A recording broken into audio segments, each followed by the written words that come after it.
महानदी बंचाइवाई एक 2 दिनिया गस्त आरंभ करते महानदी बंचाई सुरक्षा परिषद लोक तेणु जे अच्छा जल मानव भाव परिचित राजेंद्र सिंह राणे ये महायात्रा सामिल होते कलाम रे कौन परिस्थिति रही से समीक्षा करने कौन रही सेठिकार स्थिति से समीक्षा करने 2 दिन यात्रा थिला से यात्रा रे जाइथिले से यात्रार शेष नक पुणी भुवनेश्वर को प्रत्यावर्तन करिसेंती प्रत्यावर्तन पर लोअर पीएनजी ठारे एक आंदोलन में बसिचंती कहीं बसिचंती कौन पे बसिचंती आम पचारि बुझा आम पाखे अच्छा राजेंद्र सिंह अच्छा सर सर प्रथम आपको स्वागत करें ज्योति प्रभा न्यूज को। अब देखेंगे तो हम 19 तारीख को 20 तारीख का यात्रा था कोलाम पर्यंत, लेकिन आप वापस चले, क्यों आ गए? देखिए मैं जब कलमा से सूखा सोडा देखने गया तो पूरी नदी में एक बूंद पानी नहीं था। महानदी जैसी बड़ी राष्ट्रीय नदी में एक बूंद पानी ना हो, ये देख के यदि मेरी आंखों में आंसू नहीं आएंगे तो किसकी में आएंगे। मुझे बहुत धक्का लगा। आप जानते हैं कि जब आपके घर में किसी की हत्या हो जाती है तो इतने बड़े बड़े आंसुओं से सब रोते हैं, और यहाँ पूरी महानदी की हत्या हो गई और किसी की आंखों में आंसू नहीं दिख रहा है। तो मैं तो बहुत दुखी होके वहीं मैंने तय किया कि हम आज से ही महानदी को बचाने का, पुनर्जीवित करने का दोबारा से सत्याग्रह शुरू करते हैं। तो कल से हम सत्याग्रह पर हैं। हमने ये तय किया कि हम जब तक उड़ीसा में रहेंगे अन्न ग्रहण नहीं करेंगे, पानी से चलाएंगे जीवन। और उसका कारण ये है कि इस वक्त महानदी के 3 हत्यारे हैं। सबसे बड़ा हत्यारा है भारत सरकार, दूसरे नंबर का हत्यारा है छत्तीसगढ़ सरकार, और तीसरे नंबर का हत्यारा है उड़ीसा सरकार। उड़ीसा सरकार क्यों हत्यारा है? क्योंकि 4 साल हो गए ट्रिब्यूनल बने हुए। ट्रिब्यूनल पर उड़ीसा सरकार दबाव डाल के महानदी के फ्लो के लिए इंटरिम ऑर्डर ले सकती थी, पर इस सरकार ने जितनी मुस्तैदी से, जितनी सजगता से अपनी जिम्मेदारी को निभाना चाहिए था वो जिम्मेदारी नहीं निभाई। इसलिए कोई इंटरिम ऑर्डर नहीं मिला और नदी मर गई। नदी को मरने के बाद जिंदा करना बहुत मुश्किल होता है, पर अभी महानदी जिंदा हो सकती है।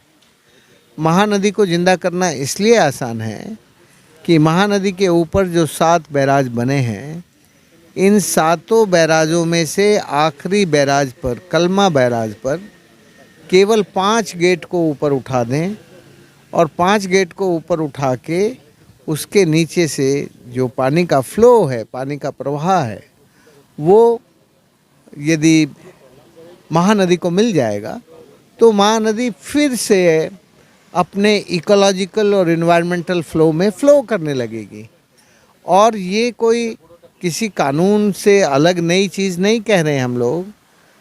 अभी 11 अक्टूबर 2018 को भारत सरकार ने नदियों के एनवायरमेंटल फ्लो इंश्योर करने के लिए लीन सीजन में मिनिमम 30% फ्लो देने का कमिटमेंट किया है।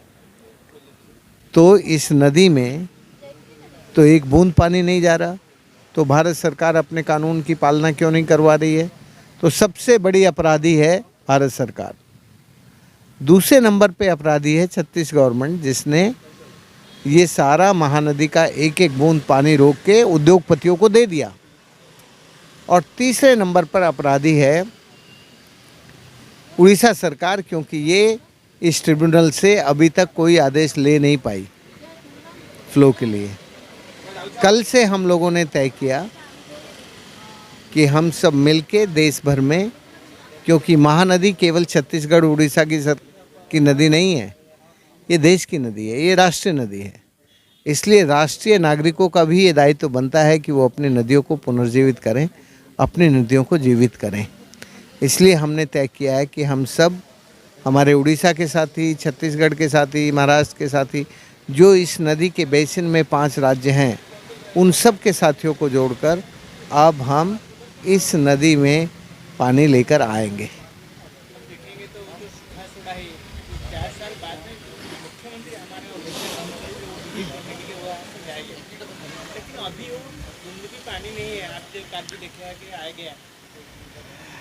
मैंने कहा ना कि 4 साल पहले मुझे लगता था कि नवीन पटनायक जी की आंखों में महानदी बहती है। तब मुझे ये विश्वास था कि इसकी आंखों में नदी है। लेकिन आज 4 साल के बाद बोल रहा हूँ ना मैं कि उसकी आंखों में महानदी मर गई है, नदी नहीं बहती। उसने जिस सूखा सोडा से यात्रा शुरू की थी, वहाँ पानी लाना उसके लिए बिल्कुल कठिन नहीं था। वो ट्रिब्यूनल में यदि हिम्मत से, जिम्मेदारी से अपनी जिम्मेदारी को निभाता तो अभी तक उसमें as per the law of 11 अक्टूबर 2018 वो पानी ले आता। क्योंकि उड़ीसा सरकार का राइपेरियन राइट है इस नदी के पानी पर। तो क्या उड़ीसा सरकार अपना राइपेरियन राइट के लिए लड़ नहीं सकती? इसलिए मेरा कहना अभी भी है कि हमारी सरकार को थोड़ा सजग होकर महानदी से जुड़े हुए सवालों को उठा के छत्तीसगढ़ के मुख्यमंत्री के साथ बात करनी चाहिए। इस वक्त छत्तीसगढ़ का मुख्यमंत्री पहले मुख्यमंत्री जैसा रिजिड नहीं है। पहले मुख्यमंत्री ने तो सारी नदी प्राइवेट कंपनियों को, उद्योगपतियों को दे दी थी। ये जरा चासियों का, मछुआरों का आदमी है। इसके साथ यदि नवीन जी बात कराएंगे और नवीन जी खुद बात ना करें, किसी अच्छे आदमी को जिम्मेदारी दे के भेज दें, हो जाएगा। इसका समाधान निकालना कठिन नहीं है। महानदी में पानी लेके आना बिल्कुल कठिन नहीं है। आपको लगता है कि वो एक ही समाधान है जो मुख्यमंत्री के, छत्तीसगढ़ का मुख्यमंत्री का, उड़ीसा का मुख्यमंत्री के माध्यम से वो समाधान होगा, और ट्रिब्यूनल में कोई भी समाधान नहीं होगा? ट्रिब्यूनल से मिला हुआ समाधान दोनों पक्ष सहमत होंगे ऐसा नहीं। इंटरिम ऑर्डर पे सहमति हो सकती थी। इंटरिम ऑर्डर था कि 5 दरवाजे खुलवा के महानदी को पानी दिलाना। लेकिन इसका फाइनल जो जजमेंट होगा उसमें इक्वेशन और कैलकुलेशन में दोनों राज्य लड़ेंगे और ये लड़ाई कावेरी की तरह लंबी चलेगी। इसलिए मैं कह रहा हूँ कि ये लड़ाई तो जितनी चले चले, अभी तो महानदी में पानी लेके आना है।